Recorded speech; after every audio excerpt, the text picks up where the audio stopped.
You want to write professional sounding melodies like your favourite songwriters and composers? Listen up.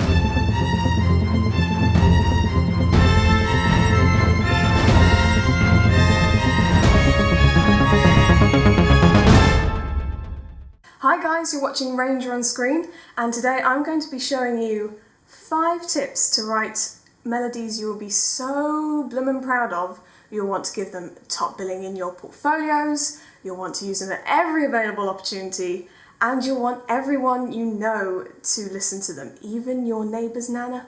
I've been composing music since I was a child, as long as I can remember, and the thing which people often point out as being particularly good in my music, without wishing to brag, is the melodies. Which, side note, you can check out by clicking on the box on the screen at the end of the video. Before I get into how I do this though, don't forget to subscribe if you want to see more content like this by clicking on the box in the corner of the video or below the screen. So without further ado, here are the 5 questions I ask myself every single time I sit down at the piano to write a melody. Number 1. What's the purpose? There must be some reason you're writing this melody, otherwise why are you doing it? What's its purpose? What is it trying to achieve? Melodies can serve a purpose in so many different ways, from providing emotional support and catharsis, modulating someone's emotional or energetic state, focusing someone's mind on matters beyond the mundane, breaking barriers between people, or even just providing a good time. Think about what you want your melody to do,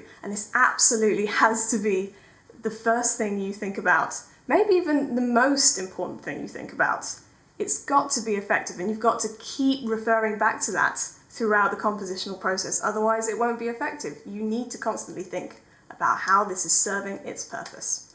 Any good, effective melody serves its purpose. Number 2. What's the feeling? Think about the emotions and energies you want to portray with this melody. Love, yearning, joy, pain, excitement, lethargy. Be as specific and accurate as you can be. Pitch can be a wonderful expression of emotion, in part due to the effort it takes some instruments to play really high and really low. After all, would the climactic moment of Nessun Dorma by Puccini be quite so spellbinding if it weren't quite so high?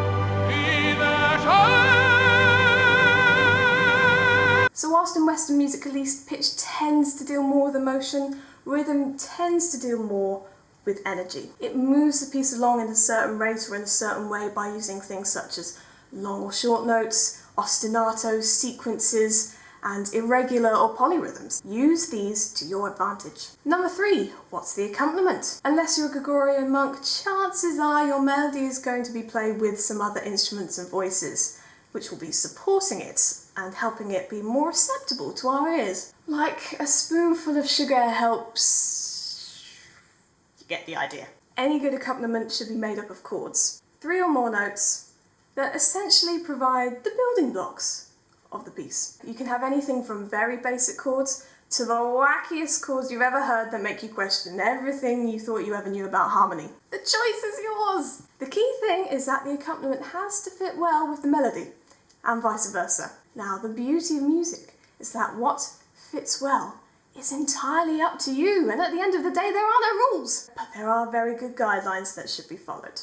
You're writing a pop song, best avoid putting in something like an E minor 7th chord with a flattened 5th. You're writing for jazz orchestra? Then for goodness sake, don't just stick to the basic 12-bar blues sequence without any chromaticism in there. Number 4, what's the catch? Not an essential part of composing a melody, but every good melody will have some sort of motif, some sort of hook that you can latch onto and sing back to yourself at a later date. Short repeated sequences, repeated intervals, or emphasized notes, either through their rhythm, dynamics, or articulation, all help in keeping that melody in your brain. And of course, if you're writing lyrics, combine it with interesting lyrics. Just be careful not to make it too reliant on hooks though. Humans lose interest in things very quickly, so you either need to spice it up or break it off with them and find a new melodic love interest very soon. But how can you spice it up and breathe new life into this melody? Adding in passing notes or grace notes, altering the intervals, mirroring the melody so it goes maybe up instead of down or vice versa. Changing the rhythm or dynamics, or even changing the chords underneath can go a long way in turning that Cinderella melody into one fit for a prince. Just remember though, A little goes a long way. Too much of these techniques and it'll feel really disjointed and weird, and you don't want that. And number 5, what's the instrument? Sometimes you come up with a melody without any prior planning, and you can decide what instruments it would sound best being played on. If you're watching this though, chances are coming up with melodies on the spot isn't your forte. Sorry. If that's the case, then you probably have some idea of what instruments are at your disposal. Know those instruments well, what they sound like in different registers, their pitch range, their dynamic range. And remember, some instruments have a very loud high and low range, but a very quiet mid-range. And also think about the connotations we have of each instrument, like a triumphant French horn or a magical flute. So if you've got the melody first, think about what instruments would suit that melody. And if you've got the instruments first, think about what kind of melodies would suit that instrument. Also bear in mind the subpoint, who's the player? Don't write incredibly complex stuff for a beginner. You wouldn't write really fast, spread, dense piano chords for someone who has trouble playing Für Elise, would you?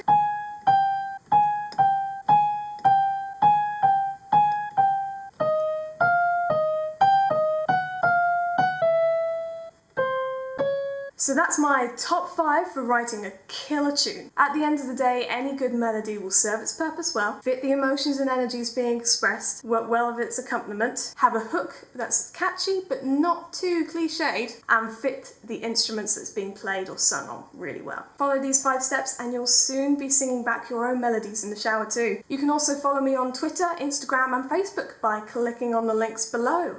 And I'll see you next time, Mozart.